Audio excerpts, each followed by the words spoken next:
విశాఖలో ప్రభుత్వ భూముల్ని కొట్టేయాలని స్కెచ్ వేసిన కొందరికి కూటమి ఎమ్మెల్యే వత్తాసు పలకడం ఇప్పుడు వివాదాస్పదంగా మారింది.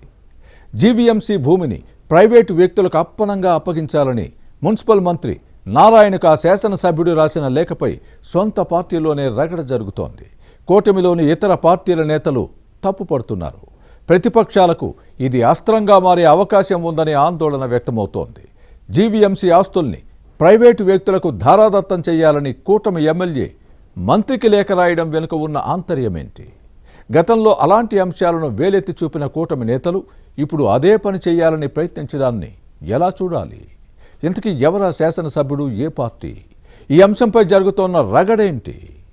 పూర్తి వివరాలు ఈ స్టోరీలో చూద్దాం. జనసేన ఎమ్మెల్యేల్లో కొందరి వ్యవహార శైలి వివాదాస్పదమవుతోంది. అనవసర విషయాల్లో తలదూర్చి పార్టీతో పాటు కూటమి ప్రభుత్వానికి చెడ్డ పేరు తెస్తున్నారనే విమర్శలొస్తున్నాయి. నలుగురికి ఆదర్శంగా ఉండాల్సిన నేతలే దారి తప్పుతున్నారనే ఆరోపణలొస్తున్నాయి. ప్రభుత్వ భూముల కబ్జాకు యత్నించిన వారికి వత్తాసు పలకడం వివాదాస్పదమవుతోంది. విశాఖ సౌత్ జనసేన ఎమ్మెల్యే వంశీకృష్ణ శ్రీనివాస్ ఈ కోవలోకే వస్తారు. తన నియోజకవర్గానికి సంబంధం లేని విషయాల్లో జోక్యం చేసుకుంటూ స్వయంగా మున్సిపల్ శాఖ మంత్రి నారాయణకు లేఖ రాయడం చర్చనీయాంశంగా మారింది. ప్రభుత్వ ఆస్తిని ప్రైవేటు వ్యక్తులు తమదేనంటూ వినతిపత్రం ఇస్తే అందులోని వాస్తవాలను పరిశీలించకుండా ఎమ్మెల్యే వంశీకృష్ణ మున్సిపల్ మినిస్టర్కు లేఖ రాయడం వివాదాస్పదమవుతోంది. తనకు సంబంధం లేని సమస్యలను నెత్తిమీద వేసుకుని వంశీ అభాసు పాలవుతున్నారని ప్రచారం జరుగుతోంది. అవి ప్రజా సమస్యలైతే పరిష్కరించమని కోరడంలో అర్థం ఉంది. కానీ తనకు ఏమాత్రం సంబంధం లేని ఉత్తర నియోజకవర్గం అక్కయ్యపాలెంలో దశాబ్దాలుగా గ్రేటర్ విశాఖ నగరపాలక సంస్థ ఎకరం 25 సెంట్ల భూమికి ఎర్త్ పెట్టడం రచ్చరచ్చ అవుతోంది. ఈ ల్యాండ్ ఎన్ వల్లిదని, అత్యంత నిజాయితీ పరురాలని సర్టిఫికెట్ ఇవ్వడం వెనుక ఏదో మతలబుందనే మాట వినిపిస్తోంది. భూమిపై నిర్ణయం తీసుకోవాలని మంత్రి నారాయణకు లేఖ రాయడం ఏంటనే ప్రశ్న వస్తోంది.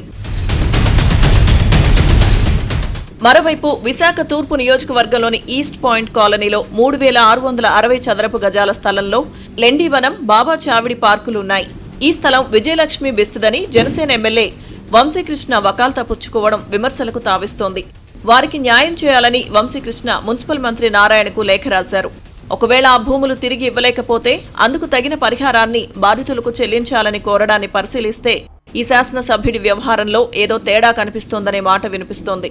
భూమిని క్లెయిమ్ చేస్తున్న కుటుంబానికి మానవతా దృక్పథంతో న్యాయం చేయాలని ఎమ్మెల్యే రాసిన లేఖపై సొంత పార్టీలోనే వ్యతిరేకత వ్యక్తమవుతోంది.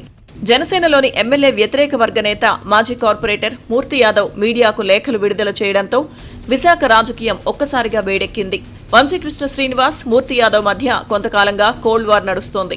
అయితే కోట్ల విలువైన ఈ స్థలాలు జీవీఎంసీవేనని హైకోర్టు తీర్పు ఉంది. దీన్ని పరిశీలించకుండా శాసనసభ్యుడు వంశీకృష్ణ మంత్రి నారాయణకు లేఖ రాయడాన్ని పరిశీలిస్తే ఏదో తేడా ఉందనే మాట వినిపిస్తోంది. ఇక ఈ వ్యవహారంపై స్పందించిన వంశీకృష్ణ వర్గం పార్టీ ఆఫీసులో ఎంతో మంది ప్రజా సమస్యలను పరిష్కరించాలని వినతులు ఇస్తారన్న వాదాన్ని వినిపించారు. దీనిలో భాగంగానే బాధితులకు న్యాయం చేయాలన్న ఉద్దేశంతో తమ ఎమ్మెల్యే మున్సిపల్ శాఖ మంత్రికి లేఖలు రాశారని ప్రెస్ నోట్ విడుదల చేశారు. ఒకవేళ ఈ స్థలాలు బాధితులవైతే వారికి అప్పగించాలని, నగరపాలక సంస్థవైతే జీవీఎంసీకే దక్కుతాయని తమ ఎమ్మెల్యే కోరారని వంశీ అనుచరుల వాదన. ఇందులో అన్యాయం, అక్రమాలు ఏవీ లేవని వివాదాన్ని చిన్నదిగా చూపే ప్రయత్నం చేస్తున్నారు. అయితే ఇప్పటికే కూటమి నేతలు చాలా మంది భూ వ్యవహారాల్లో తలదూరుస్తున్నారంటూ విపక్షాలు విమర్శిస్తున్నాయి. ఈ క్రమంలో జనసేన ఎమ్మెల్యే ప్రభుత్వ భూమిని ప్రైవేటు వ్యక్తులకు ఇవ్వాలని లేఖ రాయడం ఎంతవరకు సమంజసమో వంశీకృష్ణ చెప్పాలి.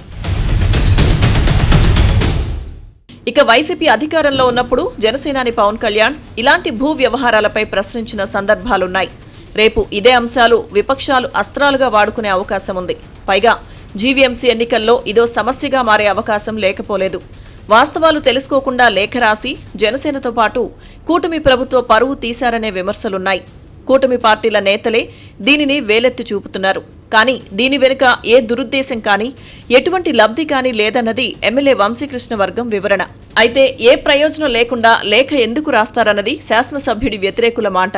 దీని వెనుక ఉన్న మర్మమేంటో ఈ నేత చెప్పాలి. ప్రభుత్వ భూమిని ప్రైవేటు వ్యక్తులకు ధారాదత్తం చేసేలా సిఫార్సు చేస్తూ మంత్రి నారాయణకు లేఖ రాసిన వంశీకృష్ణ వివాదం ఏ మలుపు తిరుగుతుందో, దీని పరిణామాలు, పర్యవసానాలు ఎలా ఉంటాయో చూడాలి.